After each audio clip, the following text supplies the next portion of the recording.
It's on over here in the red at the bottom left. Our Terran player. StarTale. He was looking very confident. Before the game started, he looks just as confident. Now that we're in there. Over here at the upper right in the blue, we have our Zerg. I am Johnny.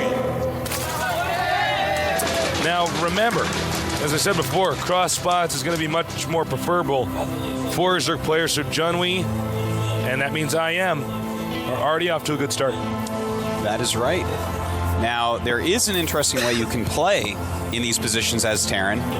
If you want to actually take your third base being and go into a macro game as the bottom spot, it's going to be hard for Zerg to take like a fifth base, or no, rather a fourth base, I'm sorry, because obviously they have three that are right near them, and then everything else will be near the Terran. So that's a really good point. It's a good way to play it on this map. You don't have to play it that way, but it's just an interesting thing that may come into play if this Terran actually wants to go for a very long macro game. Yeah, you know, now that you say that, I'm looking at the mini-map, and there really are only four expansions, that are pretty accessible to the Zerg. And then after that, I mean, you're basically in the Terran's territory, or within the range of, like, what he could fire at you with the siege tanks. Yeah. So we could see a pretty long game if the Terran elects to go that path. Yeah, but will he go that path? We just don't know, because we haven't seen this guy yet, hasn't made it into the GSL yet. Again, it's so unbelievably hard to actually get into Code A. Some of it's luck, some of it's just, there are so many good players, Tasteless. The tournament's normally about 200 players to get into Code A, and these are literally the top 200 players that aren't already in the GSL. Oh, we have a bunker on the way over here. Yeah, that's definitely a fake bunker. As we see on the minimap, there's no proxy barracks. He's trying to feign, proxy barracks rush. No, Junwei's pretty smart. He only sends 3 drones. He had more on the way. He says, no, this isn't for real. Yeah, this is total fakeage. Does make him lose some mine time. We'll cancel that at the last second. And he does. And note the Terran's Wallen, which we don't have a shot of right now, but it's at the bottom of the ramp. And it is, whoa, that is weird. He does a double, fakes one bunker rush, then kind of moves into possible real bunker rush. I don't know how worth it this is for the Terran. What do you think? Well, he's trying to make him lose a lot of mine time, and bam, there you go. The second Marine comes up. He does lose a drone. So, yeah, it did turn out to be worth it, I would say. Slowed down his command center ever so slightly, but slowed the mining of the Zerg, killed a drone. Only lost 50 minerals through canceling bunkers. Also forced more Zerglings than Junwei wanted to make, as you see there. You normally only want, maybe 4 or 6 Zerglings normally when you go hatchery first, unless they're 2 barracksing, of course. But now he has 8, so that, I would say, that was definitely worth it. Nice moves. More barracks on the way. Yeah. And with that at the bottom of the ramp, by the way, it's hard to say exactly what the Terran's doing. Oftentimes it's a 2 barracks play. Can be an expansion, which it is this time. And the reason why that's such a good wall in there, because it looks like, well, wait a minute, how could there be anything good about that? It could be surrounded more easily by Zerglings. Well, actually, that's true, but of course, they can't get up into your base no matter what, because you get that wall in before the drone gets there, and then they're in the dark. They have no clue what's going on. Exactly. And that's scary. You stop scouting. That's it. And realistically, the Marine's behind. Ooh. Oops. Little misclick there by Junwei. Dealing some big damage to these Marines. Beautiful. Going in between the minerals. Gonna be able to get rid of all of these Zerglings, but Junwei's still going to be okay with that. He killed off a few Marines, but losing the Overlord is too much. No. Junwei. That is not a good move to lose that Overlord. He's not going to be happy with that at all. And now he is supply block, Tasteless. 36 of 28.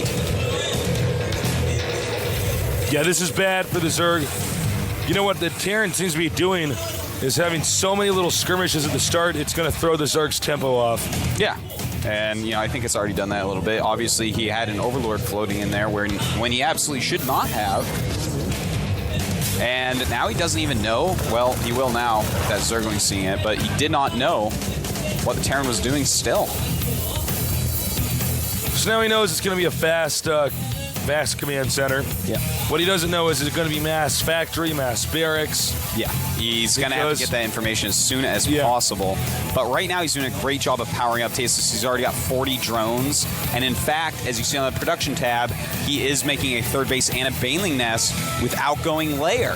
So we might see some high economy Baneling aggression, or we might just see really high economy with Banelings just being there as a safeguard for if the Terran attacks, which is what it is looking a little bit more like because of the third hatchery. Probably going to be the case. Zerg's kind of being put on guard here, and you can see even once again Terran moves out in the middle of the map, and that's going to intimidate the Zerg, rightfully so. You should be reacting properly to this, and he is going to make more Zerglings than he would have wanted to. Yeah. It's always good to try to force as many Zerglings as possible.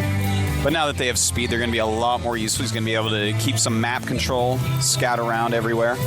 And a good opening for a Terran as well, but he is behind economically. Junwi still getting a ton of drones. In fact, right now he's up to 50 drones this quick into the game. Really, really great play. You know, when Zerg gets a ton of drones early, then they just start to get ahead. That is something the Terran has to take care of, make sure they don't get too many drones. Now, this isn't as many as Lucira made the other day that gave him an almost free win against Beyond. He played so well getting those drones out early. Oh, is he going to actually do a tank push? That would be pretty interesting. StarCraft 1. You know, he does have Stim already. Before Brood War tank push, yep. Yeah, and it's going to be a classic tank push. Combat shields on the way as well, and this could actually be pretty good. A ton of Zerglings are being made by Junwi right now, just producing boatloads of Zerglings. Well, he's going to get Banelings ASAP. Yeah, the Siege Tanks obviously are going to want to help take care of that, but the creep is already pretty far out. Look at that. He's scanning to take out some creep tumors. A good move. He's got to be very careful about the creep being here. You know, a ton of Zerglings can still take out this many units. Nice placement, spreading out the Siege Tanks. There are some slow Banelings in there. Now, this is a really good tank spread. Yeah, but there are Banelings waiting behind, ready to flank, as you see. This is so smart. Right now, he has 16 Banelings and 18 Zerglings, so he's going to want to make more than that before he goes. Nice, takes out the Queen. This is actually a pretty powerful early pressure. Not just a pressure, a real attack. And here we go. He's deciding it is time. Banelings coming down from all angles. And the Siege Tanks. Oh my God, he kept every single tank alive. Junwi was not looking happy from that shot we saw. Junwi in a lot of trouble right here. This is going to be very difficult to stop. I cannot believe. He made so many Banelings, and they just didn't have speed against that many Siege Tanks. Realistically, it would have been a little bit better to just make pure Speedlings. See, he's starting to clean up a little bit. You know, use that tank splash against the Marines. Of course, the Banelings aren't going to kill tanks very quickly either. So he's in a little bit of trouble, Tasteless, but does have Baneling speed finally. Yeah, Baneling speed changes everything. Baneling speed banes on creep, pretty good. Now, here's the thing, the game is not over. This is a bad location for our Zerg to be in, but he still has 51 drones, so his economy is still pretty strong. Yeah, he's got to crush his units, though. Yeah. He's also pretty contained at that range. Terran doesn't have a medevac. So every time we see the Marines stim, these Marines are eventually going to be, you know, not lasting very long. That is right. They're not going to be lasting very long, and he's just got to wear them down. Losing another Queen is not good. No Queens on the map for Junwi anymore. That is not good at all, but he's done a great job of stopping reinforcements, Tasteless, so I think he will be able to eventually clean this all up. The supplies are getting pretty similar. Those Marines very, very red, and once those are all gone, obviously the Siege Tanks are not going to be able to be supported in any way. No Queens on the map. Right now, the Zerg colony is not a monarchy. We are waiting to see if he can recover here. The Terran knows that if he can just push in there, he can take out those critical tech structures, and then what are you going to do? You can't make Zerglings, Banelings, anything. Yeah. So more Marines just keep on trying to come through the center of the map. They have got to back up those Siege Tanks, because eventually Junwi's just going to run in there with a ton of Zerglings and take them out. So he has to keep these Marines from those Siege Tanks. It's very important. He doesn't have enough right now, though. Well, if you don't micro the Marines, maybe you do. But yeah, that was clearly an attack move moment. By the way, guys, attack move almost always better to use when moving across the map than the right-click move. That's right. Almost always better. Uh-oh. Banelings aren't finished yet. In fact, none of them will see the light of day here. This is beginning to look worse and worse for Junwei. That's it. GG. It's on over here in the red, winning the first game of pivotal match for the Team StarTale. StarTale Trauma.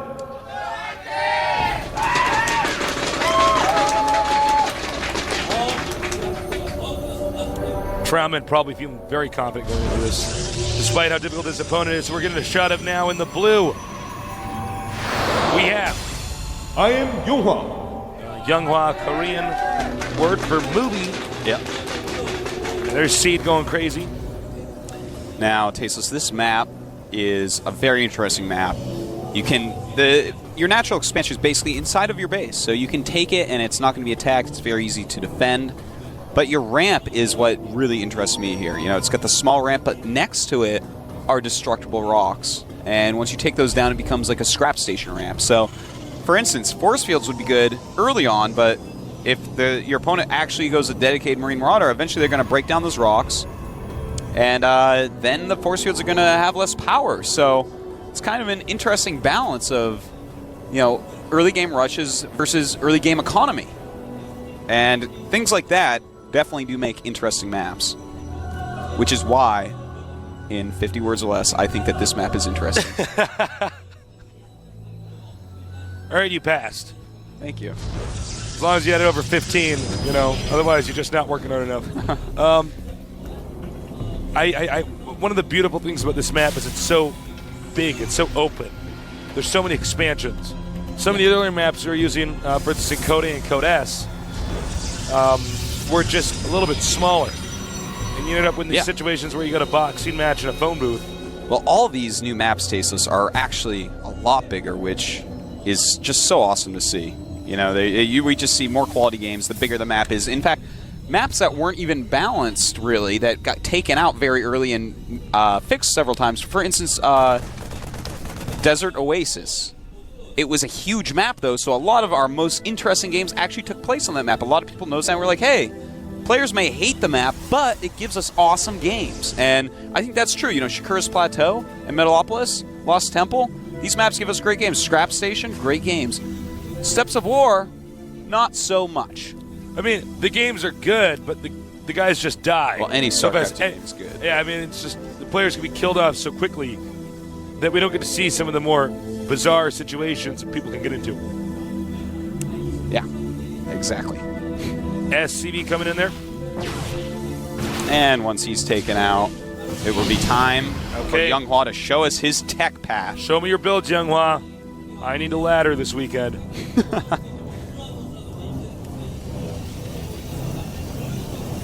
And, it's going to be a standard quick expand. Now, Confident that the size of the map will discourage the Terran from doing a 2-Rex push. and if it doesn't, I mean, he is pumping out some sentries right now. I like that he skipped the Zealot. Normally you get one Zealot with Protoss, but he skipped it as a nod towards the map, saying, you know what, I want those extra minerals for the fast expansion, and I just don't need it right now. So on Steps of War, for instance, you need a Zealot. You're like, okay, let's get a Zealot out here. Yeah, no, you need it just in case, they come too quick.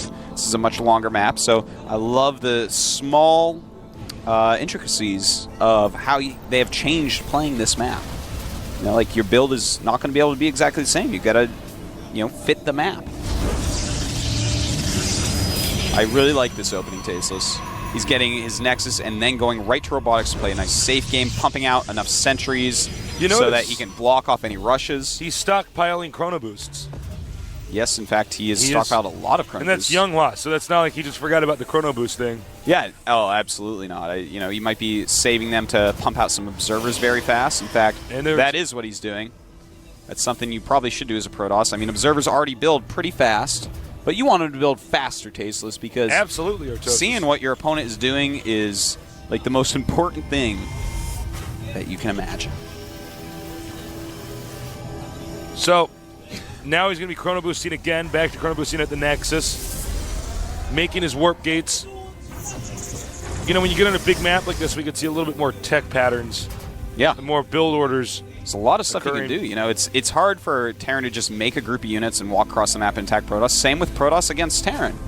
So they're going to have to think out, you know, every stage of the game. Do I want to do some sort of 2-base all-in from here? Do I want to transition into higher tech quicker? Do I want to take another base? And it looks like it's going to be Colossus play for Younghwa. Now, will he combine that with some quick Phoenixes? I don't know, Tasteless. I don't know, man, because we've seen, you know, Protoss, you know, just stay very passive, actually can do quite well on some of these maps against some of these players. Terran also doing kind of standard turtling. Note he's cranking out a lot of siege tanks. I don't think we see siege tanks enough, actually, against Protoss. You know, if the Protoss goes Colossus, and if you look at the architecture of this map, Protoss could go Colossus. Yeah. You know what I'm saying? Oh, yeah. You know, call me crazy, but you could go Colossus. And siege tanks against Colossuses, well, they're not the best thing in the world. All the Protoss units tend to cluster underneath the Protoss. I mean, underneath the Colossus. Yeah, no, it's... I like siege tanks against Protoss. I think they're very underrated, and I think we're going to see it more and more of them used. Because when you actually get the critical mass of siege tanks, when you start to have like 8 or more, just like in StarCraft 1, they become exponentially more powerful the more you get. Yes. To the point where, even if you have like 12 Immortals charging at 12 siege tanks in siege mode, you'd be surprised how well those siege tanks do against their designed counter. You know, they have that splash damage that's just so important. Immortals are a funky unit. I mean, I guess if you have siege tanks and you have a ghost, you get the correct EMP and let them really... Well, he's got the Marines as well, is the thing. Yeah, it's true. The which DPS. just take them down so quickly. Yeah, honestly, if you're not sure about what to target fire in a battle in this phase of the game, probably shoot the Immortal. Oftentimes, that kind of fixes all the if he's up front trying to kill your tanks. Yeah, I mean, if it's way in the back, but that's back when I was playing more Terran, I found that to give me higher success. Because the Immortal, I think people are still trying to get used to microing against that thing. Yeah. Well, this is kind of interesting. The Terran moving out with a very, very strong army. Protoss, I don't think has quite enough. This angle could be bad, though. He could force field that off. Oh, very nice force fields. Taking out a bunch of Marines, damaging a whole lot of them as well. Tasteless, I am loving this map so far. I'm just like looking at the way this battle's unfolding and the way he just does that and then runs back. This is like a StarCraft 1 map. Well, you know what's nice is that he didn't force field and go, okay, here goes. And yeah, just run in there. He's like, he's very good. I'll engage somewhere else, kill a few units here, run back. The map's long enough I can do that. So he's backing up. You see he's peeking up again with the Colossus. Here comes the drop. That's going to force the Protoss to turn around. I don't know if Protoss is aware he's being dropped. Yeah, this is a great little drop. He is aware. He's trying to warp things in, but those Marines take him out almost before they get in there. Interesting place to try to warp them in, but just buying time for the Colossus to walk up and do his damage. And Marine says no thanks. As the units retreat. And meanwhile, he's pushing. Yeah. This is a mid-game push. I don't know if this is the best idea. Oh, that's too quick. What are you doing? And the Colossus look like they're going to just wreck through here, Tasteless. Oh, there's no way Terran can stop this. Yeah. Oh, that is way overcommitted there. To recover from. Way overcommitted. Yeah, I mean that's the end of the story. You should not have gone that far with that amount of units. As I said, it's going to be very hard for anyone to just make a group of units and walk across the map to attack. Yet that's what he did. It's cool to do a drop and push forward a little bit, but don't just siege up when you're being attacked by Colossus and think it's going to work. You know, what's funny is Protoss would be able to do that before Terran would, with the warp gates and stuff. Yep. Instant reinforcement. We do have a drop. We had a drop over there. Stalker's taking it out. Pretty uneventful. Yeah. Wasn't anything to write home about. Well, for those 3 Marines it was, but... They had families, Artosis. Hopefully they left letters with their Those friend Marines had mothers, Artosis. Now, Protoss, and this is what I like, he backs up. And you know why? Because he's ahead. And Artosis, what do you do when you're ahead? You get further ahead, Tasteless. You get more ahead. You don't go, I'm just going to attack him now. You know, one way he's getting further ahead is teching up to Dark Templars, and another way is taking an expansion. Those are the 2 perfect ways right now. Let's take a look at why. A lot of siege tanks have been shown. A lot of medevacs have been shown. What does this mean? This means that he doesn't have Ravens. What else can we tell about this map? It's huge. It's super long. he can control the entire map for a while with DTs, really harass the Terran, get that expansion up. Terran can do nothing against that right now except for drop harassment because he invested so heavily in that one attack that really didn't do anything. So right now, Supply's 95 against 134. Younghwa really showing that he is a top-class Protoss. You know, another thing you can always do, if you win a big battle like that and you're Protoss, you're not going to have the need to chrono boost warp gates constantly anymore. You're not in a race. So what you might want to do is get 2 forges and start chrono boosting. Here we go. That. Oh, hold that thought. Excuse me. 3 DTs going to 3 different locations. A scan being used. But guess what? You don't have enough scans for everything. Oh, man. Just now laying down some missile turrets. That is not the situation you want to be in as our Terran player. Trauman. Taking out another DT, but this is going to be very difficult to recover yeah, from. There's 10 kills on that DT already. His economy is being slaughtered.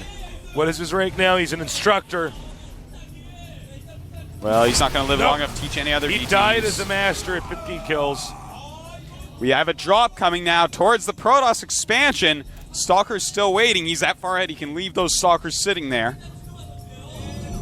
Blink is now being upgraded. Oh, and that's how you do it. That's how you do it, Tasteless. You use the Phase Prism. Phase Prism harassment just so good against Terran. All right, drop over here. There's actually some key tech structures as well as probes you can take out. You got 4 Marauders. Those destroy buildings pretty quick. I got to say, although Younghwa's play is brilliant, I don't agree with him warping in units next to the Marauders. Yeah. Like this. Watch this. See what happens? Well, it does buy time from his tech structures dying if they target it. So that's actually a good point. That's the only... Maybe I shouldn't be so hard on it. It's okay, Tasteless. It's what you're paid to do. Well, that was one lucky medevac. Yeah. You know, right now, Trauman is very, very far behind. He's making a lot of Vikings to deal with the Colossus, but there's just so many units out. +2 attack is on the way for our Protoss player. Blink just about to finish. And supply-wise, we have 161 against 117. Command center coming. Yeah. Well, that's good, but right now it's attack. I think SCV count 30 against 70. Yeah, that's true. He's so far ahead at this point, he can attack, but I'd like for him to get further ahead even. Yeah, you could do that too. I love to just wait for Terrans to leave the game, man. You know, I played so much PvT in StarCraft 1. I get scared if I let the Terrans sit for too long. I'm just like, I don't know. No one's really using those compositions that get that's super true cost because effective. it's mostly Marauder heavy now. It's not Siege Tank heavy. Yeah. Where I'm if like, it well, was Siege Tank he's heavy, got 20 Siege Tanks. I'm like, well, I don't know what to do. Yeah, wait. Hold that thought. We got some more DTs being warped in. 3 DTs. Awesome play. I'm sure he'll send those in all sorts of different places. Well, or just kill all the SCVs there. That works too.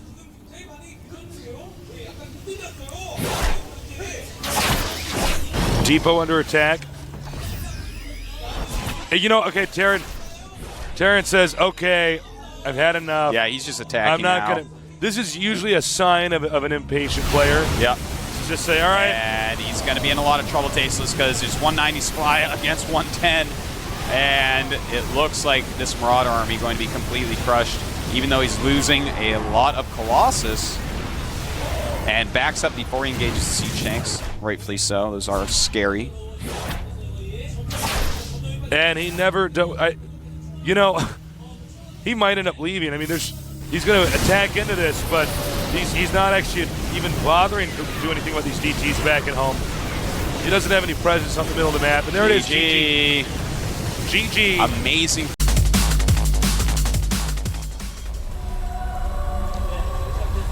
Over here in the red, we have our Terran. StarTale Pirates.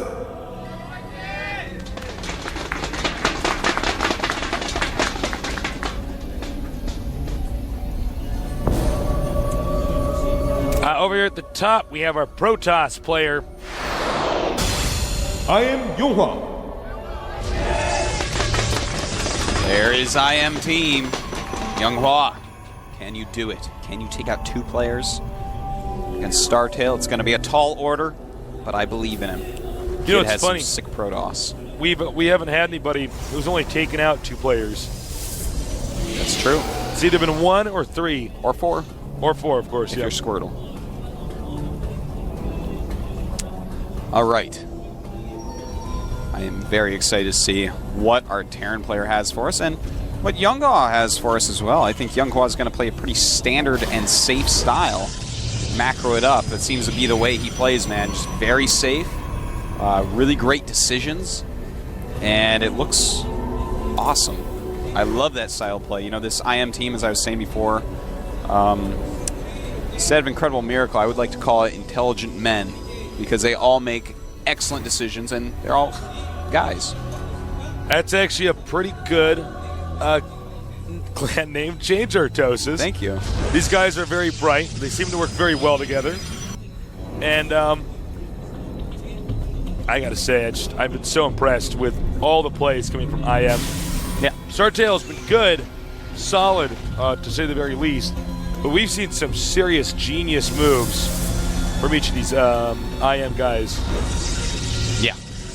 Now, we're going to have to see, does he get a second gas? Does he want to go for a super fast expansion? Probe has already scouted no gas, so that means either 2 barracks or fast expansion. He's going to probably think that it's going to be a fast expansion, which leads me to believe he might go a 1 gas expand. No. Okay, I'm wondering if we're going to see the...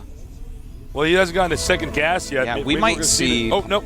Spoke too soon. There. Took a second gas. There it is. All right. I was going to say we might see that really weird rush we saw the other day from, I believe it was C, where that was C. He did not get a second gas and yet went for Warp Gate.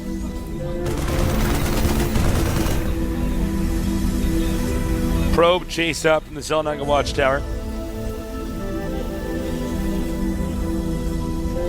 All right. Stalker being made. I'm really wondering what Younghwa is going to do. I think he might even expand off this. You know, sometimes you can't tell if it's 2 barracks or it's going to be the barracks expansion. And if it's the 2 barracks and you don't have 2 gateways, then suddenly you are in a lot of trouble. So, guess we'll just have to wait and see, Tasis. Only time will tell. It's really going to depend on, if we can see more gateways come out here or what the Protoss attempts to do. We haven't seen him expand yet, so he could do a pretty aggressive build. We'll show you his tech in a minute here. A little bit of a skirmish here in the center of the map. They probably see on the production tab. There Stargate, it is. there it is. And, well, we imagine that we're going to see a Void Ray from that. If he goes 1 base Mothership Rush, I'll clap my hands and do a dance. Oh, that if for would some be the reason sexiest Younghwa thing knows a ever. Mothership dance. I mean, a Mothership dance. If for some reason he knows a Mothership build that works, that would be so exciting. We will eventually be seeing more of the Mothership. Oh, The yeah. game progresses. Oh, the It's more actually a macro games good- you get, the more, I mean, it is happening. Eventually, the Mothership will actually be a unit that's used. Oh, this is interesting. The SCV might actually get in there and see what's going on. Yeah, he actually just managed to slip through. And there's also an expansion going up, so it looks like it's just going to be a Void Ray harassment with an expansion. And Younghwa, once again, pooling a lot of his Chrono Boosts. So most of it was for the Void Ray.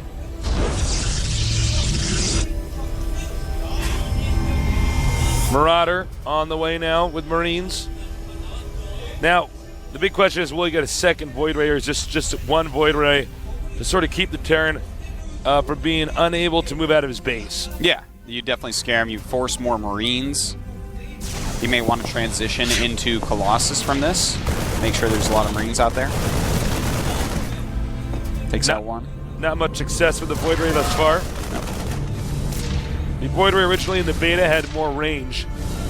Yeah. Still has good range, though. Still more has than a enough. Marine. Yep. 6 range against 5, of course. So you can micro them against Marines reasonably well. The Marines are faster, so it's not like I can kill all your Marines with a Void Ray. That would be bad. You can just pick off some weaker ones. Yeah. Or if they mess up their micro at all, of course you can get them then too. And yeah, before anyone calls me on it, I know they have the same exact speed number, but Marines turn quicker than Void Rays. Void Rays are clunky, flying around space. They are, man. It's interesting. He keeps getting close to that bunker. It is not possible to take out that bunker. No. And he's actually already comfortable breaking down the rocks. Yeah, that's interesting. Oh, okay. So he's just continually pumping out Void Rays and going Zealot with some sentries. He has 4 gates right now, so I think we might just see him try to break.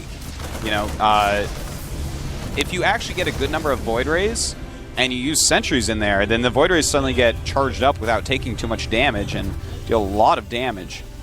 Well, you know what he can do is, right when he gets all those Zealots and sentries, he can charge the Void Rays up on the rocks to destroy them. It's true. So then that way, right when he goes in for the timing attack, he has fully charged up Void Rays. Yeah.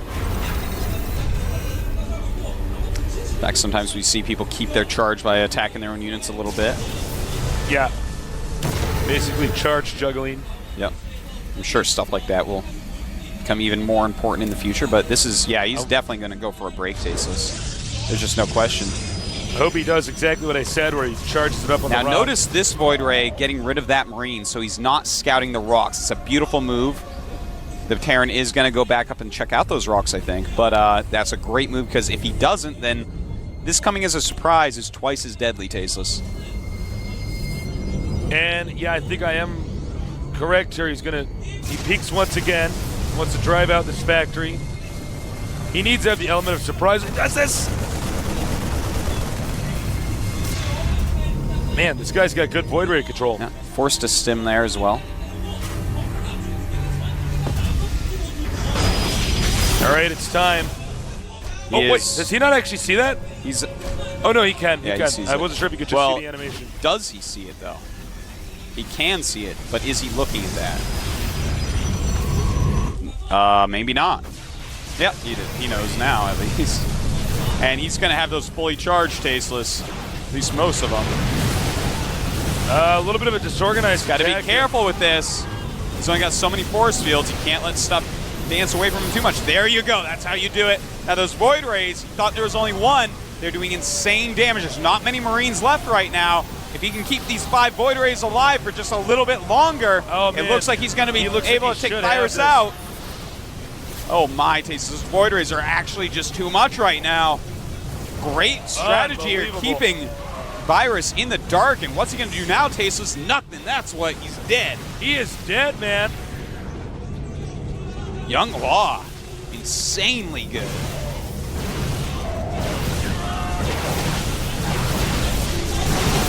This is an epic strat here. Unique and different from our other Stalker Sentry, strats we've seen. Yeah. In fact, it's just GG. stockpiling Void Rays. GG. At the left, in the red, our Zerg player, Julyzer. A legend of gaming. And over here to the right, perhaps one of the new legends of gaming. I am Yonghwa. Julyzer, too cool for the Street Fighter voice we normally put on. So Tastes and our Toasts had to do it. No, it looks like Younghwa's not going to fast expand. Yep, does not look like it. That's fine. Cannon expansions can be pretty hard here, especially against someone like Julyzer, known as the God of War for how well he can attack people with Zerg units. It's a very wide open natural.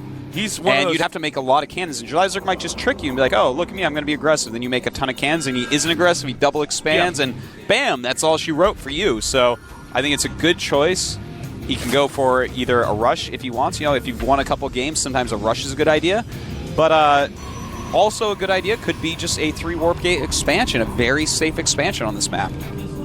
Yeah, that's a good point, Artosis. I think you're dead on when you say basically Julyzer has a great way of sort of surgically opening up your defenses if he wants to, but he doesn't always have to do that. He's so well known for that. Some people end up overcompensating for defense, and it's actually not the case at all for what Julyzer's intentions were. He's actually just going to play a passive game. Yeah. And Julyzer, as we just saw, going Pool and then Extractor. That's probably going to be a speed build. Just a slightly better economy speed build than the one where you get your Extractor first. So don't worry, guys. Don't fret. It's okay. Settle down. Now, he will wall that off with a cybernetics core, basically make it for a very small little hallway. Well, actually, he's made a funny wall in that I haven't seen before. Huh. Yeah, that is an interesting wall in, actually. We'll get a shot of that in a minute, guys. Yeah, that's really weird. For the time being, though, July Zerg, I wouldn't be surprised at all if he does a standard July style of getting Zergling speed with that 100 gas, and then actually, is this going to block? Oh, grazed right by around that. it, yeah. But I was going to say, I wouldn't be surprised if he just takes drones off gas and gets Zergling speed. Now, yeah, we got to shut that wall, and that is an interesting way to wall that off. Yeah, that is. I guess the pylon isn't as exposed, so I guess, in the rare situation, something happened involving banelings. He's getting Zealot then Stalker, by the way, as you see in the production tab. Now, Zealot then Stalker means that we're probably going to see Tech or a 4 Warp Gate. And here come the Zerglings. And right above that is the Twilight Council. So hopefully July Zerg can poke enough to see that it is a Stalker. Well, I got to say, it's not exactly like you put it in a location that's going to be hard to spot. Although, if you know, July Zerg did not really send his Overlord right in that direction, so maybe he'll get there too late. Yeah, well, he may not actually end up scanning that. That's surprising that actually blocks with that Zealot. That's interesting. I wasn't completely that Zealot sure. Apparently and a little bit heavy set. Is he going to get Blink? Or I would assume we'll know in a DTs. second. It could be Blink. You'd think he would have already started the DT building. Yeah, maybe that's what just waiting for the gas for Blink. Or no? Or maybe waiting for he's canceling. What's he going to do? I don't know. This is getting weird. Get Nancy. Would you decide already, Young Law? This is like you've had that Twilight Council up for a bit. Okay, DTs. Finally. All right. So he is going to go for a DT rush. Now, July Zerg, I'm going to take a look at his bases and tell you, okay, he's just started the lair. He's getting a Roach Warren. He's going to basically have to sense that this is coming. That's how it's going to have to work. If the DTs get there before he's started anything, and ooh, very good move. When you put the pylon in that position, it tells the Zerg that you're most likely coming out to expand. Now, one thing that might throw him off is that Stalker. When you see an early Stalker, that's normally, oh, I'm saving gas, or, oh, I'm foregating, I just need more aggressive units than sentries. And I want to emphasize again for you guys, in case you didn't catch on what Artosis said, when you put, and he actually is going to try to expand, but it's not the standard 3 Warp Gate expand. Oh, this Overlord is going to be very important if it can get in there. Overlord's coming in. Oh, turns around. He turns around because the probe spots him. Yeah, did not see anything. Oh my God, that could have been I think it's a pretty big mistake. Yeah. Now, for July Zerg, he's got a Roach Warren. Layer's done. Yeah. And he's just massing up. And he's making an Overseer right at his natural. July Zerg knows something is up. He is making that Overseer, and the game does continue. That is huge. Oh my God, look at the timing of this. Yeah. Look at this. The Zergling's just popping up. July Zerg is back. And he's going to, yeah, July Zerg is so smart. Very nice. The DTs, yeah, this was a very expensive investment. July Zerg removes it beautifully with almost no losses. Late expansion for the Protoss. His tech route has been discovered. July Zerg can counter it all game long now. He's going to have to be careful and give a nod to DTs, but July Zerg has to be feeling superb at the moment, as does StarTale. And here's the change lanes. Hey guys, I was just got lost out there. Glad to be back home. And did he see it? He didn't see it.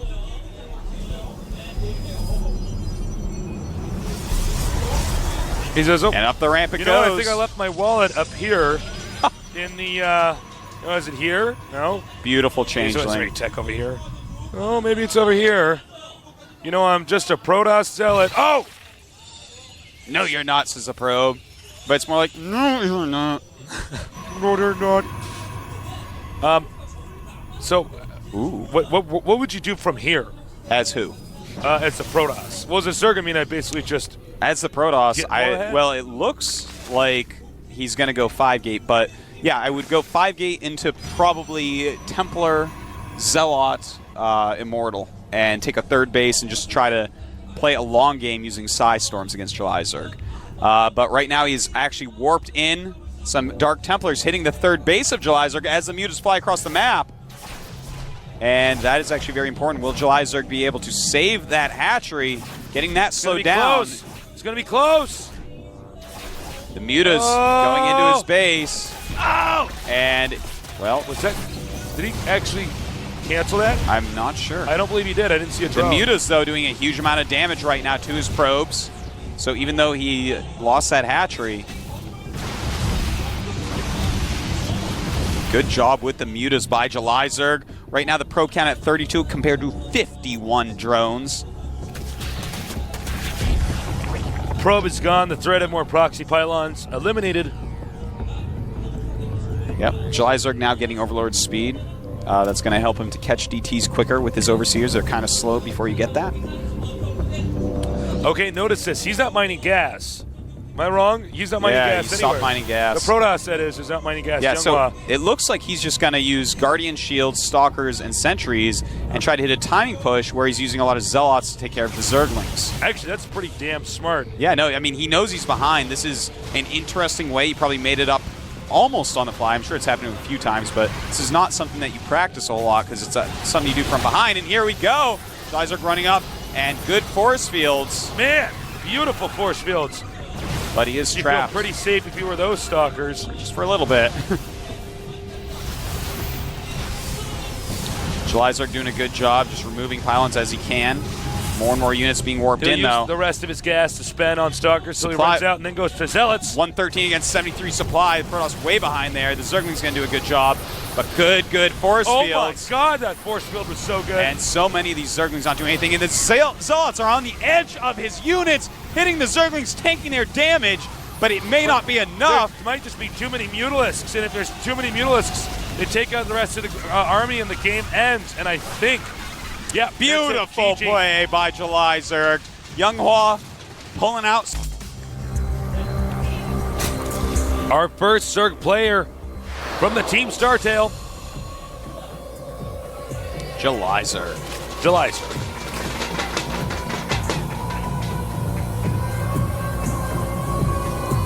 And in the blue at the bottom left, our other Zerg player. I am Lushida. Now, July Zerg in StarCraft 1 was a beast in Zerg vs. Zerg. In StarCraft 2, it seems to be his weakest matchup. Yeah. So Lucera's intentionally been sent out here, Lucera being a very strong Zerg vs. Zerger, sent out here to take on his opponent. Well, you know, he gets to practice with Amnesty. We're going to have to see if enough of that has rubbed off to take out someone who's probably quite a legend to him. Both of them being StarCraft 1 pros. Now, there's something interesting going on here behind the scenes. The way that ZVZ has been played thus far in StarCraft 2, a lot of it's based upon the map size. Now, this map is pretty long. As far as I can tell, the distance is longer than Zelnaga, and it also has some high ground areas in the middle. So we may see it played a little bit differently than normal. Maybe not, but it's going to be harder to actually walk across the map with any roaches. Looks like, you know, there's some extra paths, there's these high ground areas, and so we're going to have to see how that goes. Lucera already taking his expand. July Zerg, on the other hand, going for the quicker pool. Well, this is going to be interesting. July Zerg's done some risky stuff in some of the previous Zerg vs. Zergs we've seen. And miscontrolled it. You know, it's funny because July Zerg's control was so good in StarCraft 1. In StarCraft 2, he's had some disasters occur, Yeah, particularly in this matchup. he has that. You know, controlling Banelings, totally different game from controlling Mutas in StarCraft 1. But I'm sure he'll get there. He's one of these guys that even in StarCraft 1 at first, everyone's like, well, he's really fast, but he's terrible. What's going on? And then suddenly, after he had the July Zerg number of games that he needed, he became like the greatest Zerg for years upon years. So looks like he's going to do a very aggressive build, Tasteless. Speed and getting a Baneling Nest already, whereas Lucera just now getting his Roach Warren. Now on this map, I mean, the way it's set up, it's kind of tough to defend Yeah. the main and the natural expansion while having the ramp covered. Yeah, that's exactly it, Tasteless, and that's going to make July Zerg's build pretty viable because even if you get roaches out, normally to defend the natural, you want to just jot down, hit the lings that are hitting your hatch, and jot right back up your ramp because you can't get surrounded or you're going to lose. Here, I don't know if Lucira can do that. You know, the natural is just kind of off to the side, and he's going to have a hard time with that. Now, Jelizerg is making a couple Banelings way off to the side. If he can hit the Zerglings of Lucira, then the Roaches won't do that good a job. Because they definitely do need some Zergling backup right now. Uh-oh. Flank. Oh, nice. And those two Banelings not being used as well as Jelizerg would have hoped. He's now given away his strategy quite heavily as well. He's already investing in Banelings. Here he comes off the ramp. And, oh, a little bit of a surround going on. And it looks like Lucira should be able to fight this group off, but might lose a couple Roaches. Oh, only loses one. Oh, my God, that one. If he can move that Roach to the back. Yeah, if Lucira moves that Roach to the back, sits on his ramp, just keeps pumping, he is going to be in a pretty good spot. Right now, supply-wise, 36 against just 25 from Jelizerg, and 16 drones for Lucira, whereas Jelizerg has 14. 7 Roaches and 2 Lings against 16 Lings. Not even mining Vespian gas, if you guys didn't notice. Yeah, in fact, So he's he's going to like, go ahead and expand. catch-up time. And the Overlord's even going to see that. Huh. So Jelizerg trying to expand from here. Lucira obviously with a big advantage. You know, it's funny as Jelizerg seems almost at times unable to play conservatively in Zerg vs. Zerg because of his StarCraft 1 history. He's entirely too aggressive at times. I mean, Zerg vs. Zerg at StarCraft 1 was like Warcraft 3 on crack on the fast forward. It was just all micro. With no hit points. With no hit points. Jelizerg. And in this case, StarCraft 2, it's not really the case. No, it's actually changed. It's changed matchup. You can't just kill someone with better micro in Zerg vs. Zerg in this game. You have to use a lot of strategy in it. You have to really be very careful with how you do it. Now, Lucira, what's he going to do? He's made more drones, so he's up to 20 drones against 13 from Jelizerg. Jelizerg has shown the expansion, but sent off the Overlord that was scouting it with his queen, and he just continues to make Zerglings. So it looks like Jelizerg's simply going to all in again. Well, to be honest, and you got to watch out because this many oh man, beautiful, moves back the Roaches in the back so that they don't take that splash damage, and he's going to have to just keep his Roaches on the ramp. That was awesome. What Jelizerg wanted to do was deal a lot of splash to all the Roaches so he could plow through them. Not working out for him though. A couple Roaches coming out to poke to prod, moving back on the creep, being very, very careful right now. Look at that control. Now, if Jelizerg can get this hatchery, that would be something else. You see, he wants him to pull all the Roaches down there, but Lucira is too smart. He says, no, keeps him at the ramp because then otherwise he's going to send the Roaches up into the main. But more Roaches have now been produced, which means he has more room to keep that area secured. You know, Lucira right now just keeps making Roaches. He wants that critical mass of Roaches. Another option also would be, you know, just make a Baneling nest and go all in if he kills your hatch. We'll have to see, though. It looks like he has more than enough. The dry Zerglings going for broke, and they're not going to be able to break that. He should have been able to see that. Uh-oh. And Lucira says, now it's my turn. Jelizerg definitely going to run around and counter.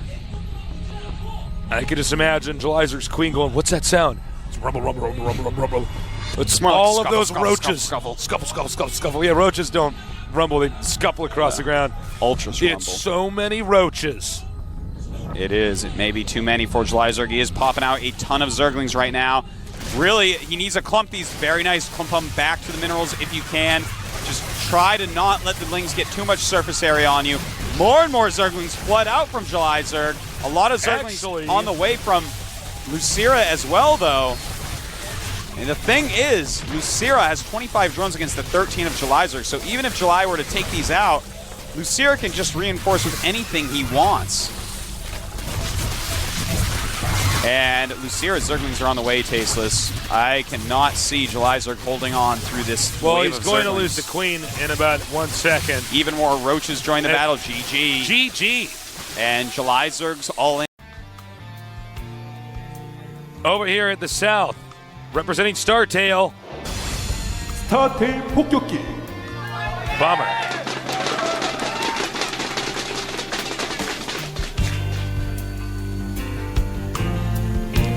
And now to the far right, our Zerg. I am Lushira. And there's his team looking on. Nesty is drawing squares for our MVP. So this is a square. MVP was like, oh, okay. That's how I click my mutas so they don't die to your Thors. Like, that's how you do it. Oh my God, no, I just spilled my coffee. We are messy guys. Why are we spilling stuff on our desk today? All right, so I want to point out right now that Bomber has excellent positions for 2 barracks play. Yes. So if that is what he's chosen to do, well, really for any play, this is the best positions you can hope for in Terran vs. Zerg on this map. So that is an actually great thing for Bomber. Now, oh, the placement of that, makes me think it's not going to be 2 barracks. He would have put it up to the right or down and to the left, I think. Could we see Thor and or Tank draw to take out the hatchery of Lucira? I don't know, Tasteless. We'll see if you just hold your horses. I just got to settle on. Whoa! Look at those fingers go. Yeah, actually, That was pretty. I've watched him play standing behind him, and he actually there's spamming and then there's spamming. Looked like he was playing Beatmania. Yeah, this guy is a clickety clacker on his keyboard, man. If I've ever seen a If you're a good clickety-clacker. StarCraft player, and when you hit those keys, that ought to sound like a horse running on marble. That's right. Unless you have one of those silent touch keyboards. That's not what real men use. Uh-oh. I want people in the room to know some serious APM is going down. Yep.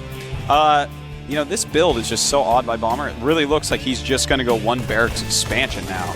He's just not done anything except made... He screwed up, actually. He should have been able to kill that drone. Lucira is going to just dance to know that he's seen all this. He knows what's going on. He's like, oh, no gases? Okay, so my cliff ain't getting dropped? Okay, so you either have a hidden barracks or you're making a command center? That's all I needed to know. And the drone then checks himself out, man. Says peace. Yeah, he says, all right, that's it. There it is. But Lucira already knows. Now he is making some good amount of Zerglings right now. This is kind of cool. He's already got 6. He might wait try for to speed and try to break through. Well, you know, he might want to do something risky because he says, well, it's Bomber. This is the only real major threat to our team. Yeah. If Lucira takes out Bomberman. Oh, wow. Bomber. It's looking like he's in some trouble, Tasteless. Oh, no. Losing that many Marines right now is huge. Is Zerg continuing to make Zerglings? No. Making drones. No, he's switched over to drones completely at this point, which is awesome as well. He's not just going to all in it. Because, you know, obviously right now we see Bomber is panicking a little bit and walling that all in. Now, I want to explain to you guys exactly what just happened because this makes a huge difference on the whole game. He's scouted everything again. He's killed off a bunch of the early Marines. It's going to push back any pressure that can possibly happen. And here's what it is, because Lucira did this before on Shakuras as well, going speed first, knowing that Byun likes to play in such a way that... And a Baneling Nest. Ooh, we might see some high-economy Baneling aggression. That's interesting. He sees the tech lab on the SCV. Did the SCV see the Baneling? I will check. It did not see the Baneling Nest. All right, so I want to go back and just discuss that a little bit more. Bomber's build, you might be like, well, that's just so open. Every top-level Zerg in Korea goes hatchery first on this map. It's a metagame build to just go 1 barracks expand, knowing that your opponent knows how to hold a 2 barracks push. So it was a very metagamey thing, and basically Lucira outthought him. He went a level up, and it looks like it's going to just be an all-in from here. Oh my. You know, there is just a tech lab there. Stim is not done. There's not a lot of Marines. This may end up working, Tasteless. Oh my. Oh, man. What is going on, man? Their decisions are out of the world. Not this world, but the world overall. Now, he doesn't have any bunkers down there. This would be such a smart move if the coach advised him to just do an all-in. Says, don't worry about it. We got this. Yeah, could be. He showed himself too soon. He has shown his Banelings, but what can his opponent do? Oh, man. Those Marines do not have stim yet. It's only half done. The Buell's coming up. Siege Tank doing a great job. Oh my God, Bomber's More pretty good. Zerglings There's more. and Banes. And he's going to tear down that depot. Oh man, this is a very difficult position. Bomber, maybe there was too much pressure on him. Oh, nice. Target fire that. Uh-oh. Oh man, I think a Bomber is going to get cheesed out. Oh, Wow. Oh, he's going This to is actually, I don't know if he can hold on to Yeah, this. I think it might have actually spiraled out of control. Yeah, he's lost too many SCVs. Right now, his SCV count down at 11 compared to 16 drones. And of course, He's making the Lynx dance. oh man. He may have actually made those Lynx dance for too long. But he's so confident at this point. You know, he has 2 queens, he has more drones. He should not have made those Lynx dance. It's true. Uh-oh. He should not have, but he I can is just see very the coach fired. face palming right now. Well, tasteless. Will Lucira continue to all in, or will he switch over? He's actually starting to drone now. So, and siege mode is up, so yeah, that's going to conclude the rush. You know, I'm completely serious. Had he torn down the tech lab, he could have possibly gotten the depot, gotten in there. Yeah, that's a possibility. You know, he would have dealt a little bit more damage, and of course, that's more important than dancing. But the dancing's important as well. Dancing is important. Sometimes you just got to dance to express yourself, and Lucira told him they're going down with his thumb, and he's got to back up his thumb, man. His thumb's been with him since he was born. They're You gotta tight. dance. You know, sometimes, I've been playing StarCraft all night. I'm tired. I'm like, I just need to dance. Yeah. No, girls, I'm just going to go to the club and dance. There you go, man. You know? It's a night for You gotta tasteless. just let go. And that's what those Zerglings did. So, this is actually so cool. Lucira is playing greatly again, playing the player, really getting in his head, doing some awesome moves. And, something you said. Now, the thing is, Bomber hasn't played poorly. He got outthought. That's what happened. But, yes, there's so much pressure on Bomber. This guy hasn't even qualified for the GSL yet because he's actually so good and everyone knows it. There is an unbelievable amount of pressure on him. Second Baneling Nest. That's funny. Wait, what? Yeah, he's right now making a second Baneling Nest. That happens sometimes when you're not used to playing like that and you've done an early Baneling attack. You're like, okay, here's my Baneling Nest timing because you go on auto drive. Yeah, I was with this.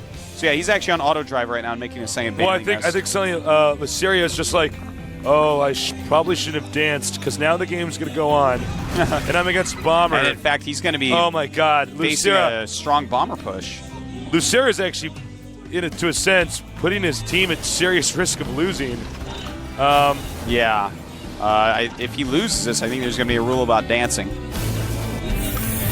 And Counterattack. this is actually really quite interesting because this push is deadly. He has stim. There are no speed on the Banelings. There is no speed on the Banelings. Oh, Bomber's back. It is pretty good, Tasteless. Uh-oh. Yeah, I don't know. Uh-oh. He's killed the hatchery, and suddenly... What did you do, Lucira? Why did Wow. you dance, Lucira? You should have danced when you were in his main. Oh! And Lucira trying so hard to break this. Oh, no. Yeah, this is not Oh, good. my And he God. dances. Oh, yeah! Oh, man, people are going crazy. Well, and, not that he would have won if he didn't dance, but, No, yeah, I'm not saying that at all. I'm just saying. At a moment where you Bomber keep on really, applying pressure. I thought he was going to lose this game, Tasteless, but apparently not. Really great timing attack in response to what occurred to him. If he had started his Baneling speed upgrade at the other one, it would be finishing, but in fact it will finish. Okay, so with Baneling speed finishing, we'll see if he can break out of this somehow. The Siege Tank's going to make that very difficult. And here come the Speed Banes! No, never mind. They were going to come. Queen goes down. I don't foresee this game continuing on for much longer. You can't really it's 40 to have 74 one hatchery supply. with no queen. Yeah. I mean, contrary to That's the popular understatement of belief, the- Berto says. Yeah. Yeah, well, Almost takes it.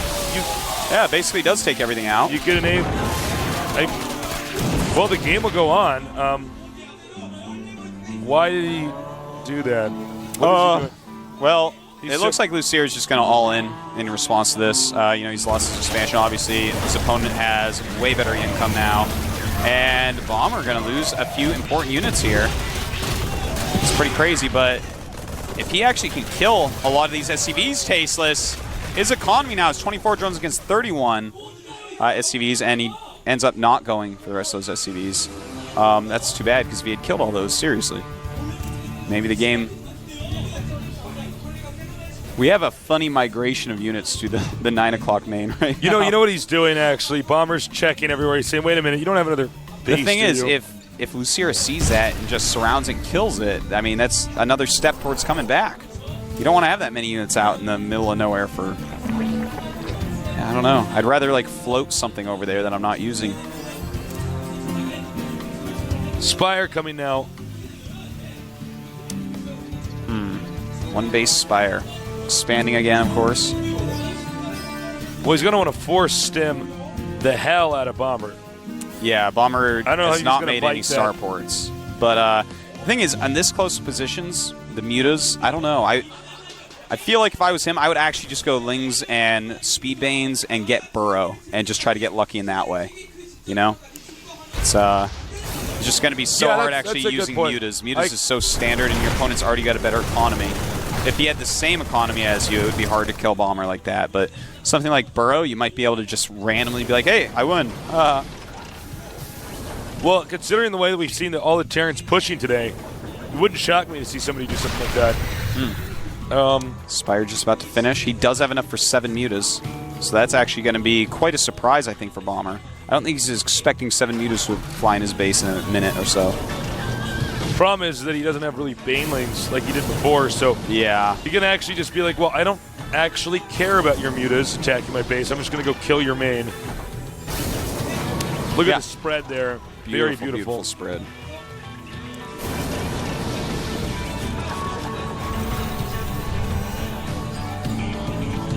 This is a very tense moment of the game. What will the mutas end up doing? Oh.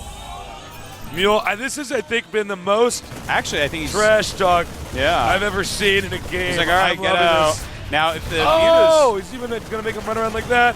This is out of control. mutas... so much dancing. The mutas, though, hitting his natural... Wow, you can tell, man. These two teams, I think, are going to become rivals. It's like they just keep dancing each other. They're both so angry and want to embarrass each other so badly. I'm loving this, man. Yeah, this is actually awesome. This is like actually two of the best players in the world dancing each other and making mistakes. And They're so good at StarCraft and dancing. yeah, they're really excellent at it. I'm serious, these guys got to be careful, man, because there's so many moments where I'm like, they're dancing, they're like, oh, wait. I need to... Lucier has to be very careful right now. There are a lot of Banelings out. Uh-oh. But the siege tanks, oh man. This angle should be pretty good for him to take out those Banes. He'll be all right. Yeah, and that looks like that's going to be should it. be it. Let's land another mule just to make it More clear. and more mules. GG. GG. Bomber Wow. living up to his reputation. Oh my God. This is actually happening. At the bottom left, the most hyped player in the world. 스타테일 폭격기. It means Bomber.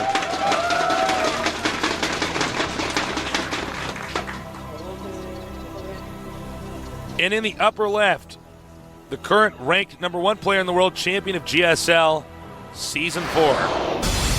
I am MVP. His team, they're pumped.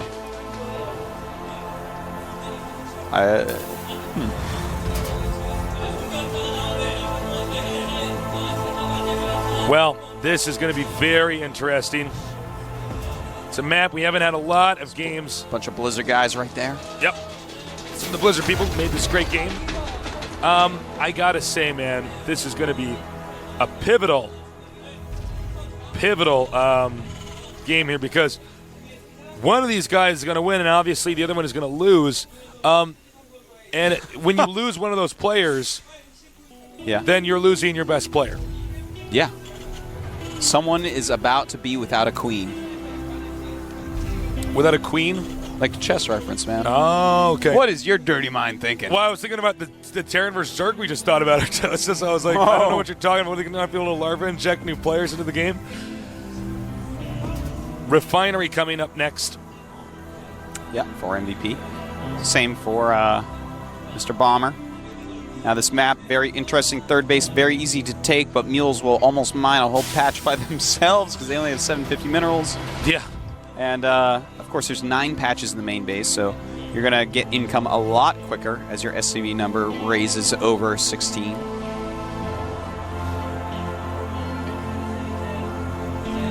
Marines coming out. Going to be scouting each other at the same time. Oh, did not manage to fire that SCV first. And Bomber turned around by MVP's Marine. And MVP's SCV not being turned around by Bombers sees a second refinery going up. So more information for MVP, the world's greatest player. And this will be intercepted.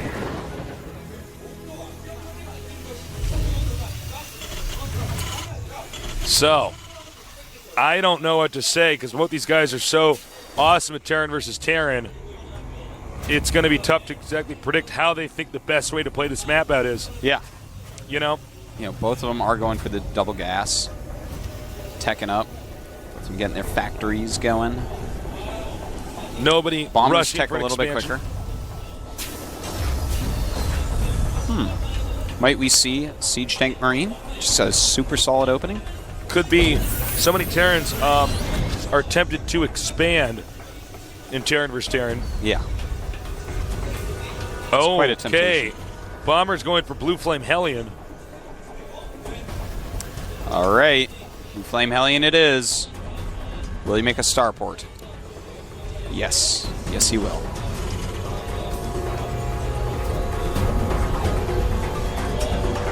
Marines moving out again. Starport coming. Reactor.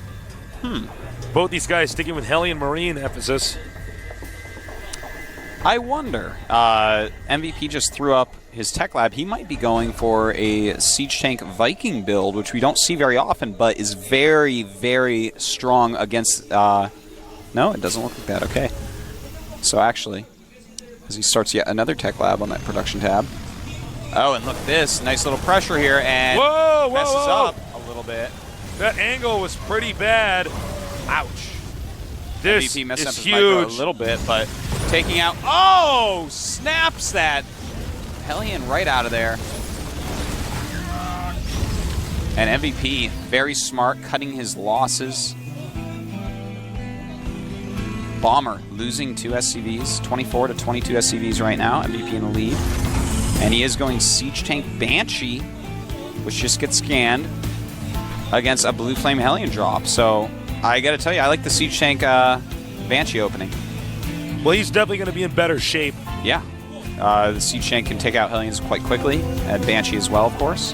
And he can always throw out a Viking real quick to chase down that dropship, stop any harassment.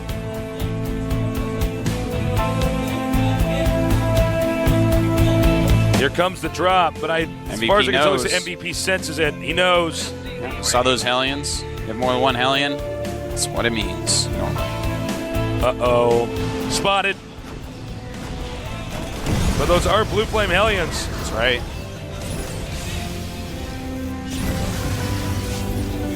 And it looks like that is it for that drop.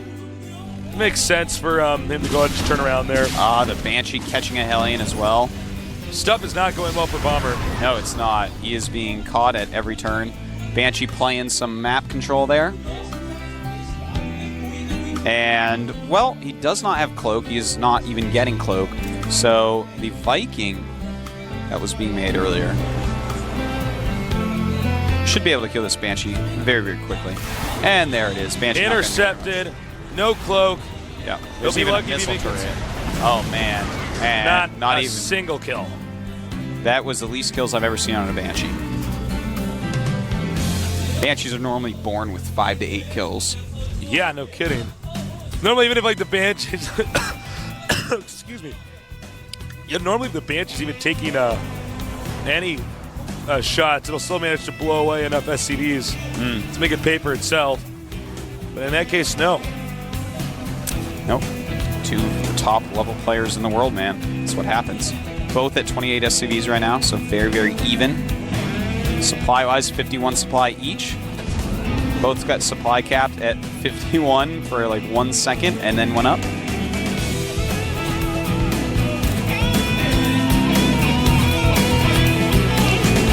Viking out. MVP has started his command center quicker. He wasn't forced into making any turrets, so he had more minerals. Now here comes the drop. He has a Viking to spot, but I believe that's actually out of his range of vision. Uh-oh. But he does have a lot of buildings at the top end of his base, and he does not see it yet. There it is. Oh, but this angle is not good. No, everything's just waiting for him. They say hello. Oh, not enough. Does lose a few SCVs there. And this medevac is just like, why can't I fly upward? 26 SCVs against 32. Bomber in the lead. Bomber is taking an expansion, but it's that weird third base location. He does have a Raven. They actually both have Ravens. Uh-oh. And here we go in the middle of the map. He may have to, well, no, I guess he wanted to point defense drone here. I was going to say he might have to point defense drone to keep that Raven alive. Turns out they are catching it. He's taking a high amount of damage on it. Is he going to get it? No! Ooh, very nice. But MVP has just got the bigger army, but he could be walking into a trap. That's a trap. Thank you, Tasteless Akbar. Admiral Tasteless Akbar. Admiral Tasteless. I had to go to that military school. Just be, you know, Akbar. Right now, a good SCV lead for Bomber. It's up to 29 SCVs against 36. Rather, he's at 36.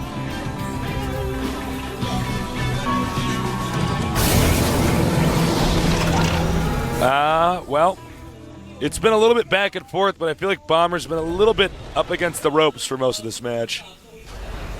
At least from the start. You know, the drops he's done, they've killed SCVs, but not enough SCVs. Yeah, I like MVP's position, and it looks like, what will we be seeing here? A couple I of auto find turrets. that questionable, that move. I don't know. I kind of like it. I don't feel like there's going to be a use for point defense drone for at least a little bit, and that's way slowing down his mining. I guess he does. I was thinking he doesn't really kill that many SCVs, but you know what? He's killed like one SCV to move or so. him. Yeah. I guess to do that for free.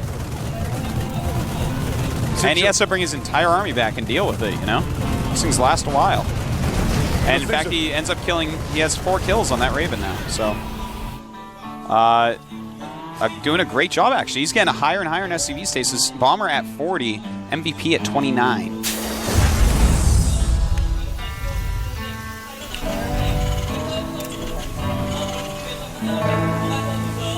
All right. Once again, MVP moving out. MVP with a little bit more army dominance. 18 Marines from... But yeah, MVP has 101 supply against 97, yet 12 less SCVs. So his army is going to be superior, but Bomber is going up to 3 base now. So he's just got to turtle up for a little bit. 18 Marines from him for 32 for MVP. That's a lot of stimmed damage. But take a look here. No, not here. We just lost a shot of it. Viking Bomber's defensive position is pretty good. And MVP snaps the Raven out of the Viking Flower. Bomber cannot be happy with that. That's a very expensive unit. That was pretty impressive. He's going to do another drop back here into his opponent's main. MVP also moving down the map. Might be hitting that third base. And he knows he's coming. He runs away. Nice evacuation. No loss is taken there. Find out a good amount of that expansion. And right now the Hellion drop is about to occur. One SCV down. He's not exactly using it as quick as he could. Oh, and back we have a battle going on. A lot of Marines dying. MVP deciding it's time to start pushing. I believe he does have the Viking advantage. Am I incorrect? No. Right now, 1 Viking against 2. No, Bomber has the advantage at 2 Vikings. All right, he's going to do this, though.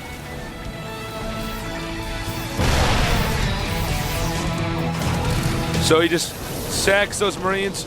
Oh, he's going to back up. I think he thought he had predicted the distance that Siege Tanks were going to be at, so he could take some shots at him. And this is just a sign of a good player. You know, he says, you know what, this isn't working, I'm going to pull out. And he just occupies, look at that, he occupies the location where this command center would want to land. Oh, he might be able to take it out, and that would be a pretty big deal. He's going to take it out for sure. Wow, big mistake there by Bomber. But Bomber looking like he may want to try a flank. I think he's trying to catch MVP when MVP moves out. Now, this is actually becoming a little bit scary for MVP because MVP's sort of stuck his down units here. aren't in a good area at all. Yeah. And if he engages unsieged, he is going to be wiped. We have a drop, though, going into the back of Bomber's base. In his main base, we do have a Marine drop.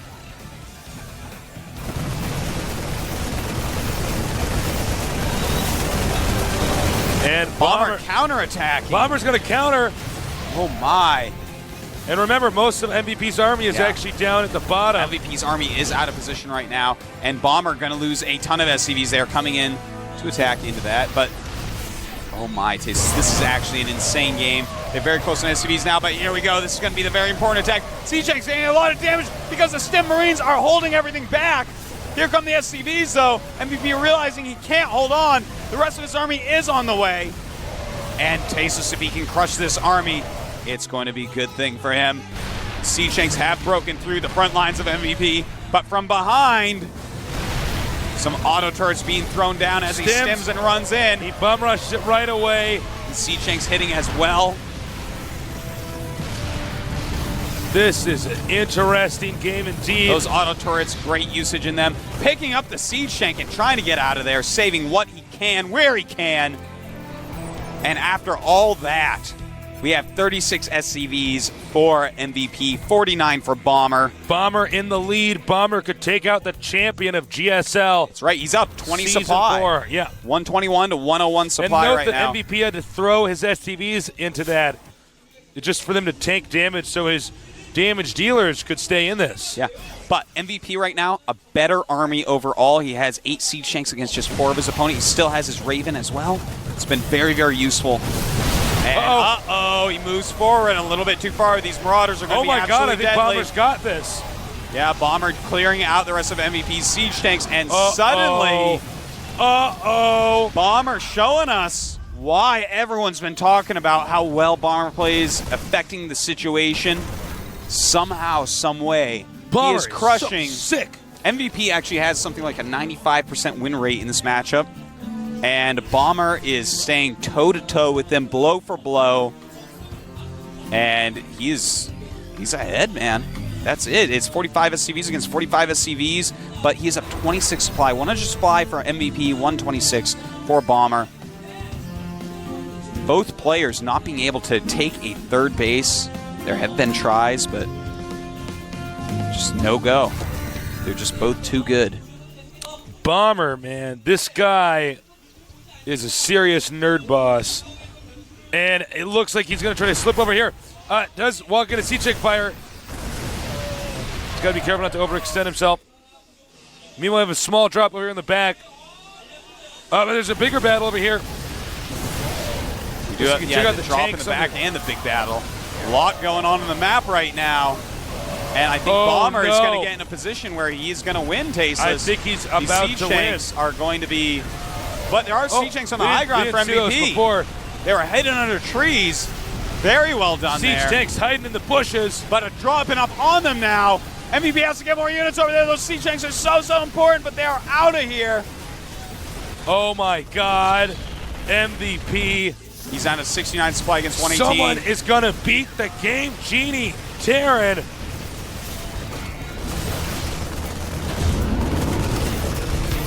Oh my God. This is a tense atmosphere in here. MVP does have a drop going around. Yeah, we have an expansion going up as well for Bomber. But MVP is just, he's so hurt right now. MVP is pretty solid, though. I mean, for even staying alive this long, I just did not expect Bomber to be so good that he'd get away with this. It's pretty insane, but a 4-Marine drop.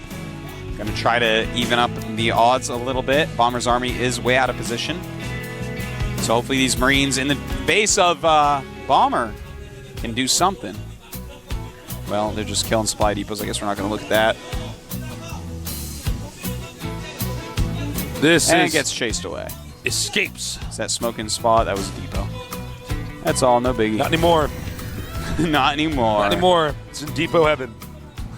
Okay. Stim coming up here.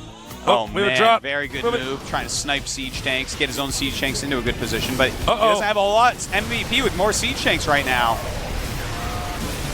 And Bomber getting a little bit over anxious.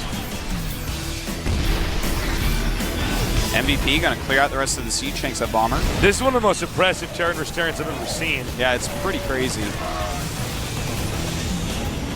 MVP saving that last Marine. Every single unit on the map matters for MVP. He's closing the supply gap a little bit, surprisingly. I thought he was going to have to just leave the game, but he is closing it a little bit. And Pace, he can clean up this little army in the middle that he's attacking into. MVP coming down. And he's going to want to take out all those medevacs if possible. Huge move by MVP. Keeping the supplies in check a little bit. 106 to 127. MVP, can he close the gap? Planetary Fortress finishes over there, denying that Marine any more access to the SCVs. He has a lot of siege tanks, though. Now he's going to siege up and take out this Planetary Fortress. I can't see him saving this by any measure, but that will give him the chance to counterattack. What will his opponent do? Will he go and try to save it? Will he just go counterattack the main base? I'd counterattack. You know, if MVP, this is getting so close. MVP on the comeback trail, 114 supply to 123. It's time for him to siege up this expansion, taking a ton of damage. And it looks like his plan may be to just lose that, I guess. And now MVP's got to turn around. He's got to hightail it home. Tasteless. He might be able to take this game. He's got more siege tanks. His opponent, Bomber, relying more on Marauders, trying to get into a good position, but MVP can flank this. He's got a huge amount of units out on the map, a good amount of units up on the high ground. The supply is very, very close right now, and he's going to move up, stimming from both directions, running in, flanking the siege tanks. This is absolutely huge. An amazing comeback by MVP. I cannot believe what I'm seeing. I cannot even comprehend how good MVP's Terran vs. How is this happening? It's unreal. He was behind for like 8 minutes or something? I got really nerd bumps all over my body, Tasteless. Chills, serious geek chills down my spine. Bomber, I don't think he has enough left, Tasteless. It's tied supply at this point, but 5 siege tanks against 8. Most of his supply is in. Oh my God, I'll tell you later. It's a bunch of siege tanks coming in, and it looks like I'm MVP. Down here in the center bottom, our Protoss player, the last hope for Team StarTale, StarTale 꼬부기, which is Kaleen for Squirtle from Pokemon. Over here in the top center, our player who just played one of the best Terran vs. Terrans I've ever seen. I am MVP. Wow.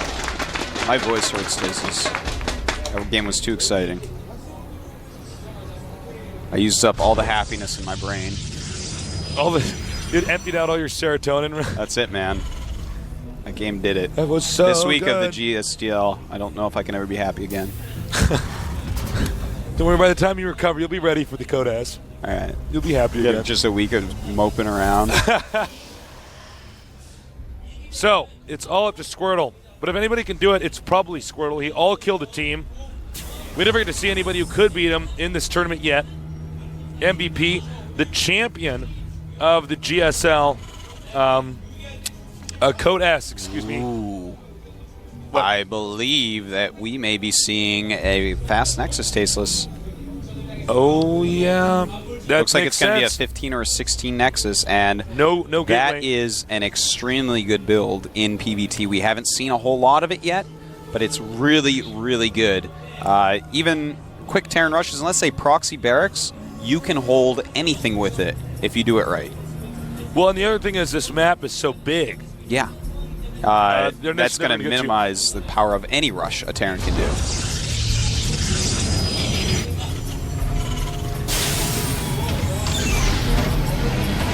And you know what? It doesn't look like Terran is scouted yet. Only just now starting. Yeah. Interesting the way that Squirtle's doing it. There's a few different ways you can do it. Sometimes you get the second pylon before the gate. This time he's opting for the quicker gate just to be super duper safe, I guess.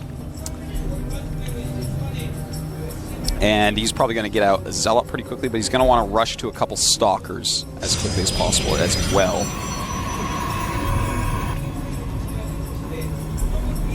Cybernetic Squirrel will be up after the gateway. You know what? He may want to get a... oh, what? Go ahead. No, please. Go right ahead. Whoa! Quick command center. Yeah, that's It's about gonna the be an econ game. quickest, best command center you can get. You've got to get those mules out before the command. Funny as that is. This is awesome, and I totally respect Squirtle for doing this build on this map, because he isn't messing around, man. He's using a great build. It can transition to macro game, or he could do some sort of MVP style, you know, very strong attack. But He denied that probe from spotting the fast expansion. yeah, Probe just wants his Zelnaga Watchtower now. SCV sees all, knows all.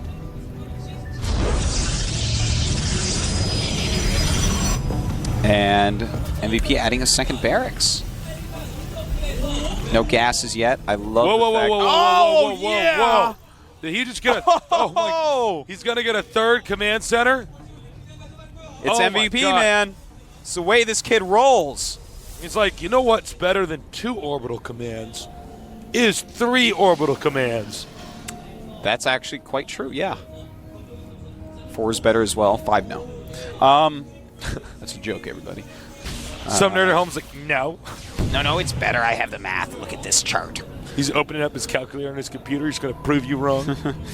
All right, so this is awesome, and who knows when Squirtle will know what's going on, because he doesn't even know about the first expansion. He doesn't know anything except there's at least 2 Marines on the map.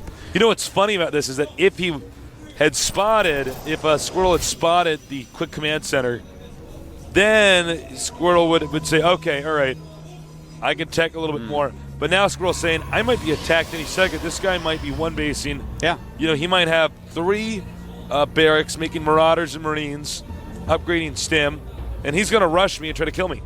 Well, we have 4 gates going up for Squirtle, and he has 3 gases already. So it's an interesting amount of things. And okay, we do see on the production tab a Twilight Council going up. So I was going to say, if he goes for the MC style, he'll surely break through because of all the extra minerals spent on the command center. But anyways, it's going to be a Twilight Council. If he goes for Dark Templars, that's not going to go well. No. If he goes for High Templars, that's going to go amazingly well. So we're going to have to wait and see, Tasteless. I know you want me to tell you exactly what he's going to do right now, but I can't do it because I don't know. Upgrading Hallucinate here. It's smart. Yeah. He says, I need to figure out what's going on. I can make a fake Phoenix. Yeah. And it's a Dark Shrine. Yeah, see on the production tab, Dark Shrine being made. So, the thing is, with 3 orbitals, obviously you're going to be able to work up scans way faster. And MVP's even actually making an engineering bay as well. He scans and sees a Dark Shrine. So that's actually, believe it or not, you're like, oh, look at that, the 3rd nail in the coffin for the Dark Shrine. No, that's actually really good for Squirtle. He's going to probably cancel that now. Yeah, I would cancel that. I'd be like, all right. Now, if he lets it build, that's just to get map dominance. He'll probably take another expansion after he scouts in. Tasteless, he just made an Immortal with his hallucination. What is all this immortal shenanigans? I know, right? This is really weird because he got scanned, and his opponent knows his tech, yet he's made a fake Immortal. We may want to make it look like he has more tech than he actually has. Maybe. Well, I mean, I just can't imagine any other reason. Yeah, no, I'm... Let's see, he's made a pylon outside of his opponent's base. Maybe you want Yeah, an Immortal he may- to tank damage or something? I don't know. Maybe he Anyways. wants the Immortal to make it look like he's going to try to, nope, Immortal's gone. I will never know. Warping in DTs in the main. All right, that's cool. If too many units go back, he can always hit somewhere.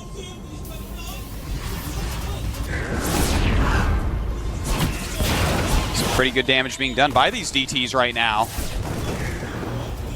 I really do like using the hallucination to get DTs in somewhere. It's so cool. Yeah, that's smart. Now the DT in the main base has 5 kills. Nice. Doesn't want to lose both those. He does split out of there.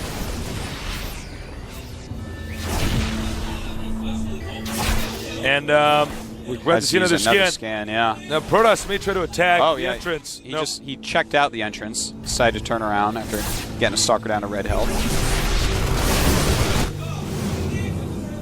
All right, so SCV count down to 36 right now, and he's going to lose the engineering bay perhaps, which has a +1 upgrade as well, which is actually a huge deal to kill specifically that +1 upgrade. Not just the engineering bay, but that upgrade right now. It looks like he's going to take out the DT because Squirtle just added 2 forges, and now he's chrono boosting out upgrades. So he wants to get as far ahead upgrade-wise as possible. That's how his late game is going to develop. He wants to go ahead and just get insane upgrades, be able to actually win battles, army versus army. And at the same time, he's taking a 3rd base. Squirtle's play unbelievably good. This guy has improved so much. He will be in Code S soon. No, he's got to, man. He's so deadly. Yeah, he's getting charge as well. And, you know, that stopping that +1 on MVP is actually just so good. Because MVP is just going to have 0-0 Marines and Marauders. And that against 1-1 and then against 2-2 is not going to be a favorable situation. Now he could get inside the main here with these Marauders, do a ton of damage, take out key critical structures. Yeah, take out tech buildings, stuff like that. But the Stalkers are waiting for them. Uh-oh. Hope he doesn't lose this medevac for MVP's sake. They've been peeking in through those Marauder windows for a long time, Tasteless. They don't call them Stalkers for nothing. You say my opponent's going Stalkers, then you close the blinds a little bit. Oh, sees it, goes away. Good use of the smoke screen. Smoke screen. We got a fake Phoenix flying in here. 1-1 is done, by the way. Yeah, good scouting with the Phoenix. He saw the starport with no Banshee add-on, which is a tech lab, so that means that he doesn't need observers still.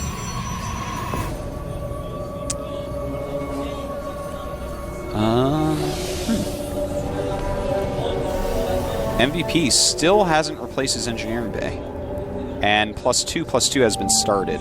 This is going to get pretty bad. In fact, I don't know if MVP realizes an engineering bay died. This is making an armory even, and normally you get that for +2. Because I don't think he's going to make Thors, or maybe he will actually. Not sure.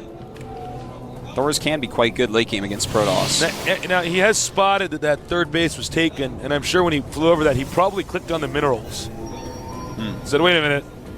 Oh, okay. He's probably had that for a while.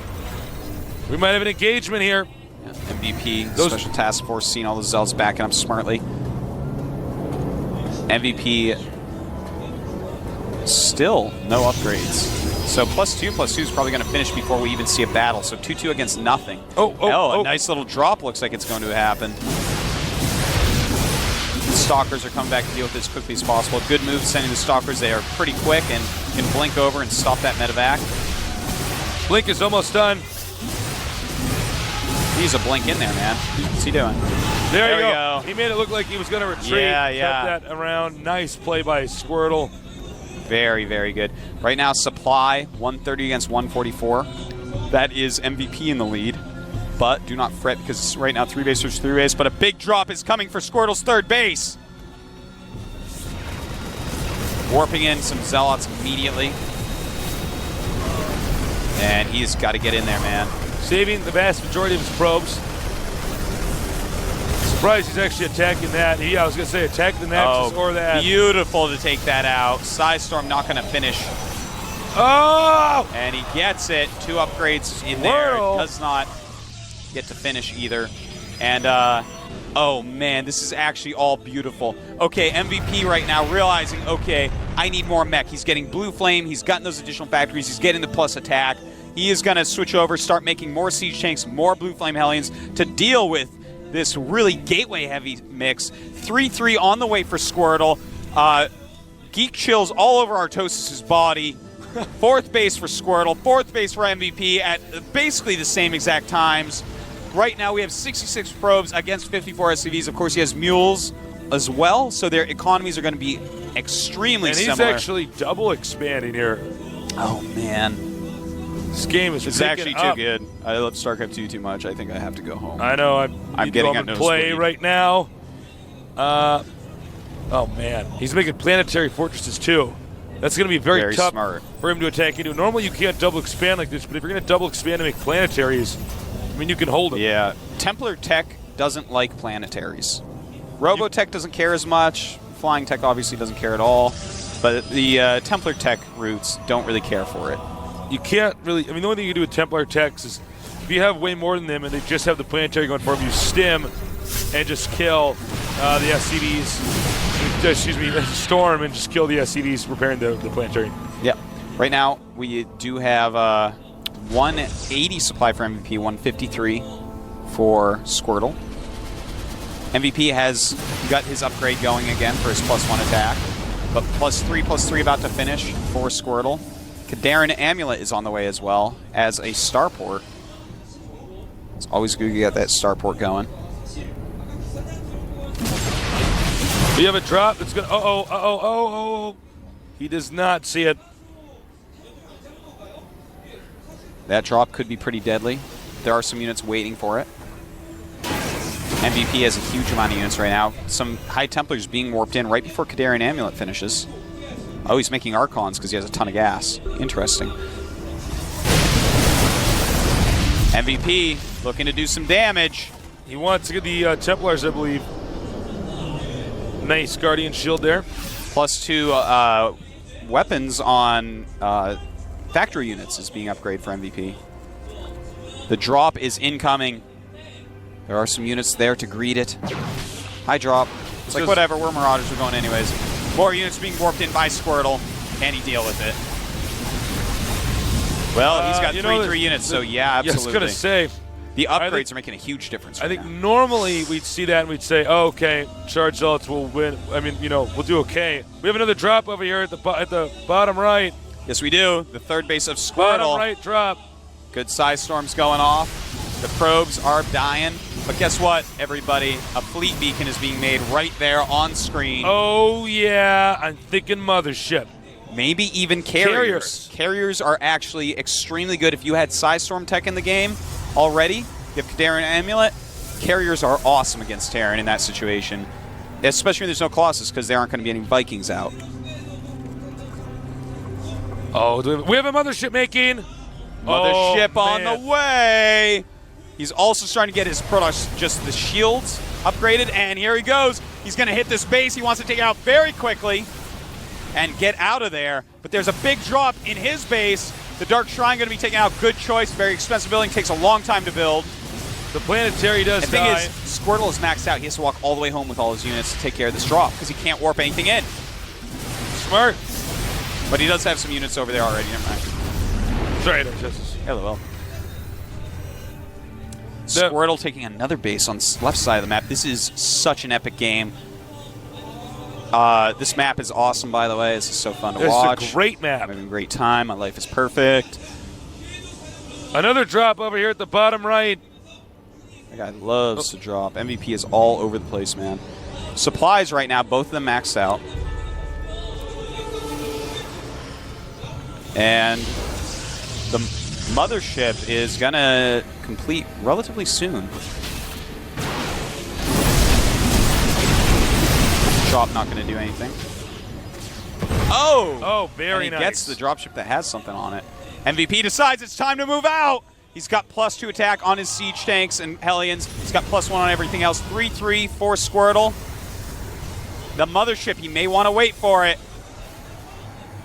He may want to try to counterattack if the Terran really pushes too hard. You know, a lot of this is going to be Squirtle warping in High Templars during the battle, but the Siege Tanks don't care about High Templars all that much. Those Blue Flame Hellions don't care about Zealots all too much. This is going to be an epic battle. See, I just saw some game lag. That is what happens when Mothership pops out. The Mothership is done. Squirtle, careful. Good size storm. Nice size storm. Look at all those dead bodies. This is actually insane. Does MVP have any idea that there's a Mothership out? Maybe. He took out the Nexus. That was inevitable. Yep, that's fine, though. Both of them have an unbelievable amount. This is so cool. This is epic. Oh, my God. Blue Flame Hellions going after these probes, going back to the cannons. Frankly, he should have just ran in there and actually tried to take him out. And here we go. The mothership is here. And he's going to want to take out any Marines because the mothership can actually kill the rest. And Squirtle pounding through MVP's front lines. Oh my God. My God. Great force fields. The Chazal's charging up, and he is just taking out everything. Oh my God. Squirtle. Squirtle's Unbelievable play. MVP down to 135 supply, making a lot of Vikings, a lot of siege tanks right now, but will it be enough to take on the beast that is Squirtle? He's evolved Tasteless not into a War Turtle, straight to a Blastoise. Professor Oak would be proud. This is amazing. Well, to be frank, MVP's in so much trouble, I don't know if he can recover from this. The mothership's out. I'm sure got he's a lot going to of be getting Vikings. mothership upgrades. Protoss even upgrading shields right now. Yeah, he's even got +1 on that already. His upgrades are just phenomenal. Squirtle. Refusing to lose.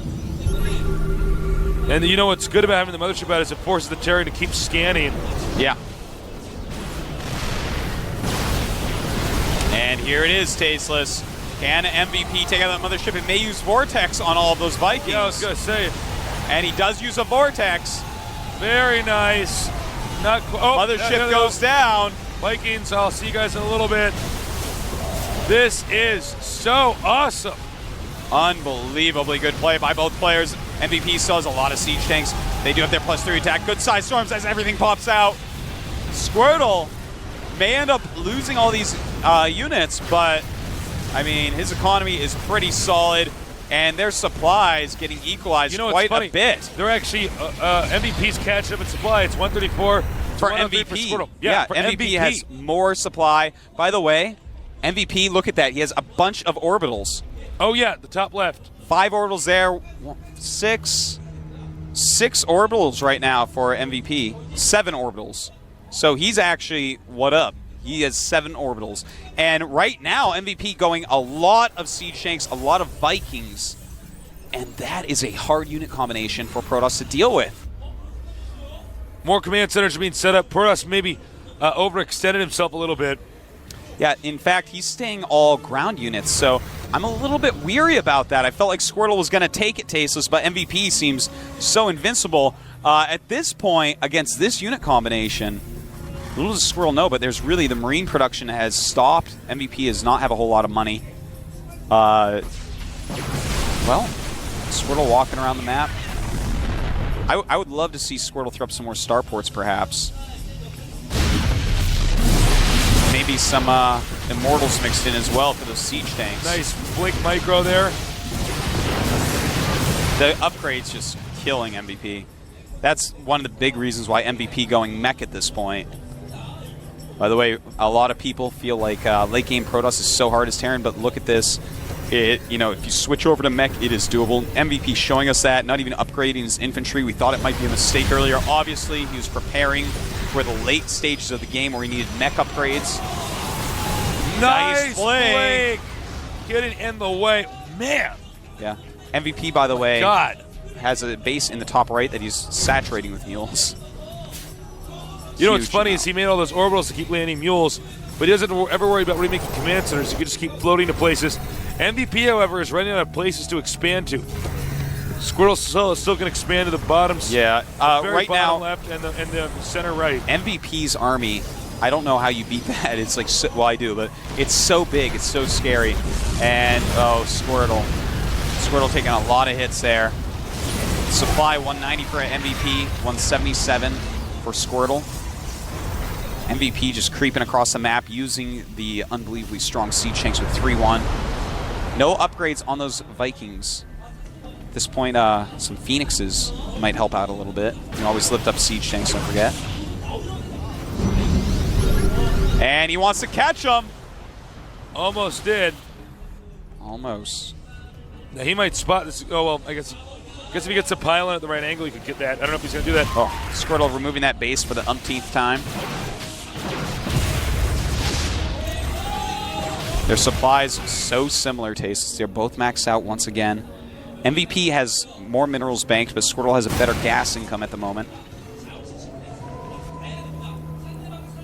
God, this game is so good. We got another mothership. Yeah, it's... This is... Why do these games just keep getting better and better and better? So we got the best players in the world facing off. Yeah, we do. Scan. It's going to be tough for Protoss to engage that with that object in the center there. He may try to go around. He gets Vortex up. Oh, nice. Blink under that. Beautiful blink. Oh, my God. Now, if he could take out those Vikings, he could throw a few Vortexes up. Yeah.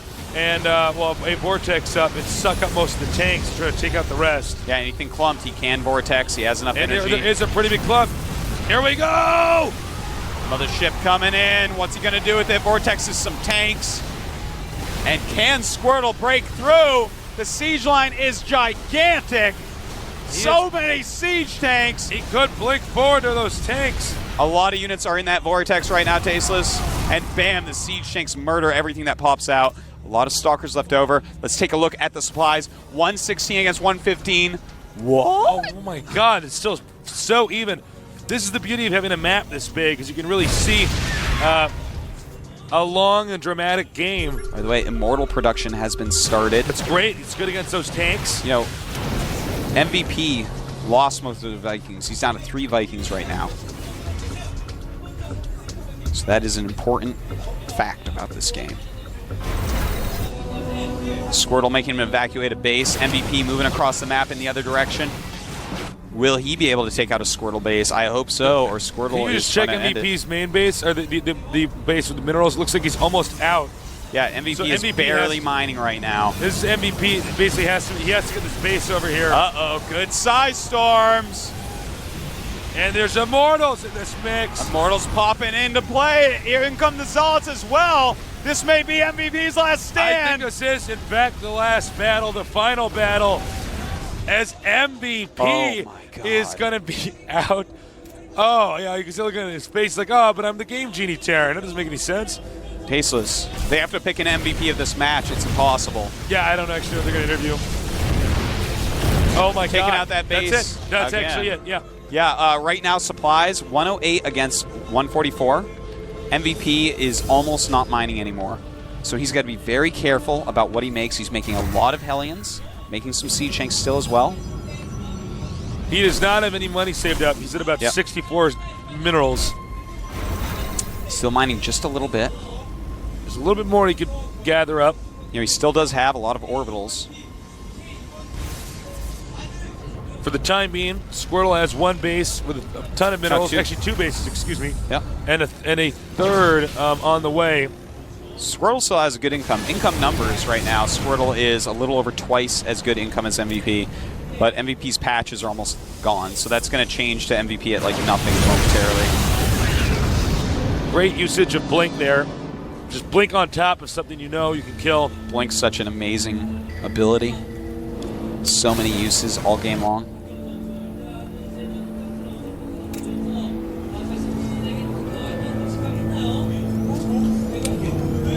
I love how he's sticking with the Immortal Stalker. It's a good unit composition. This really indicates how much these players know the game inside and out. They know how to respond to what. And it's smart. Yeah. There are a lot of Immortals out, Tasteless. He's got 10 Immortals in his army. He's at max supply, MVP at 135. It's going to be hard for MVP to hold anything. Here he goes. Not sure if MVP can stop this. A lot of Stalkers in the front taking a lot of hits. And Squirtle! Oh, that's that. Oh, man. Oh, man.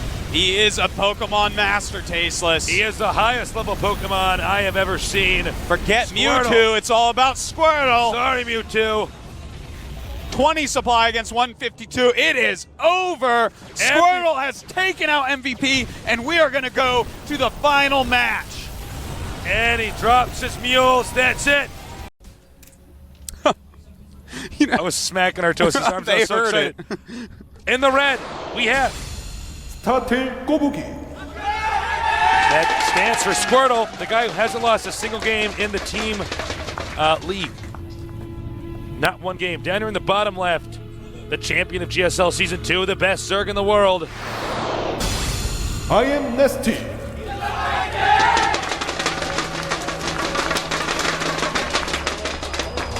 Not even doesn't even have his hands on the mouse and keyboard. This is actually how good Nesty is. He's just controlling the game with You his show mind. anyone else on their thing, and they are spamming away. Nesty actually puts his hands in his lap. Yeah. He's checking his text messages, not cheating, really checking his text messages. Seeing all the girls that are messaging him up, all the guys that are messaging him up, all the magazine companies, the television stations. This guy is a baller, sickest Zerg in the world, going up against someone who we have no proof he might be the best player in the whole world, Tasteless. Well, at this point in time, Doesn't lose games. I mean, I don't keep saying this like, whoa, this guy might be the best I've ever seen, but I've never seen two teams in any match in my StarCraft 1 career or in my StarCraft 2 career that have been this close, this epic, this strong, this back and forth. Now, remember, it's a one-on-one map. Protoss knows the Zerg starting location. Usually the Protoss tries to do several different techniques to delay the expansion, which is why we always see the Zerg get a spawning pool first and a extractor first. Some good harassment.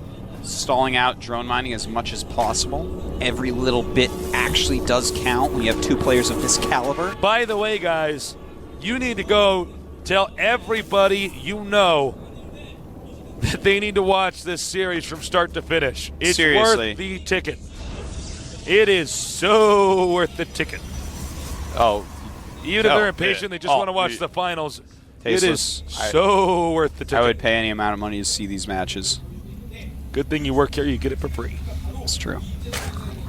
Now the question is, will he get the second gas? Yes, he will. Yeah, if he actually did the Choya Warp Gate Rush, I would pause the game. I go up, unplug, go over, and be Now like, goes "Oh, listen, question. I'm actually about to tell Nesty what you were about to do. Play a real game. You're too good to do the Choya build." I think it's well, it's going to be just really, really rough for ST. If he does do the 4 Warp Gate Rush, it's such a strong build on this map because the surface area around your expansion is so huge. They can get stalkers in a certain angle That and is hit true. your hatchery. They can also run up your ramp. We But- could see the usage of Void Rays here. Yeah. We could see standard 3 Warp Gate push out onto your low ground and expand. Yeah, I think that's what we're going to see from Squirtle. If I had to guess, it's going to be 3 Warp Gate expand into the solidest PvZ you've ever seen. But, you know, I don't think we're going to see a 4 Warp Gate because just remember back to Nesty versus Choya. And remember how he had 1 Zergling when Void Ray and 4 Warp Gate got to his base. He had 1 Zergling and he held it. So you actually don't want to mess with Nesty in that way. Stargate. Interesting. Now, will it be a Void Ray build or a Phoenix build? We have seen so many different things you can do. Not so much with the Void Ray as much as when you have a Void Ray in your army, how that can change the chemistry of the game. Yeah. Now, an interesting thing to note is that Squirtle still has a probe out on the map, so he's going to hopefully try to scout Nesty, but Nesty is keen to that, knows that probe is not gone. He has Speedlings waiting for it. Squirtle seeing the hatch, seeing the drones transferring down, the Queen walking down very slowly. Void Ray on the way. Zergling's peeking. He knows he can't get in there. He wants to see what unit composition he has. Now, Nesty knows that there's a Stalker out, and that's going to tell him that, okay, he needed extra gas early. That may have been for any number of tech builds, and it could also possibly mean a Warp Gate Rush. Now, what I want to know is he going to expand after he gets the Void Ray? Is he just going to use this Void Ray to bully Overlords? Well, it looks like off he the map? is. Yeah, I think he is going to expand. Look at all these sentries. Looks like that's going to be the case. And that Overlord trying to get away. But that Void Ray, that floating chandelier Tasteless, has something to say about it. Oh, and his carcass will fill the caverns. The Zelnaga caverns. I was going to say the caverns on It's not going to fill Zelnaga. it up all the way. It wasn't that big. Now, he's going in spores. What do you think about this? Well, you know, he was going for kind of a more economy build. Already he has 31 drones. And also he's already got 3 queens and went speed first, so that's actually a lot for right now. So, I mean, he wasn't ready for anything else. You know, do you want to take the risk and try to use only queens? Or do you want to build some spores? I personally would actually just go, because this guy's so good, just keep on queens, but each his own. Overlord is gone. Now, Nesty going up to harass the natural. Going to try to make him force a cancel. Look at the natural. Here we go. This is very nice by Nesty. If he can force a cancel, he's going to feel well ahead. Trying to bait a force field out. Yep. And you know what? Squirtle is not budging. No, Squirtle playing a very safe, solid manner. Has Phoenix a single next. Phoenix out. Probably to help scout, because Void Rays aren't very fast.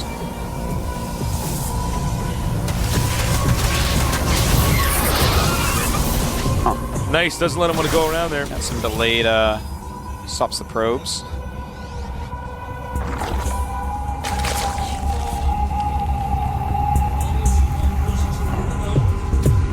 Nesty getting scouted. Layers just finished at the expansion. He's almost finished his range attack upgrade. Hydralis Den going up in the vision. Yeah, he did spot it. Gold base open to be taken.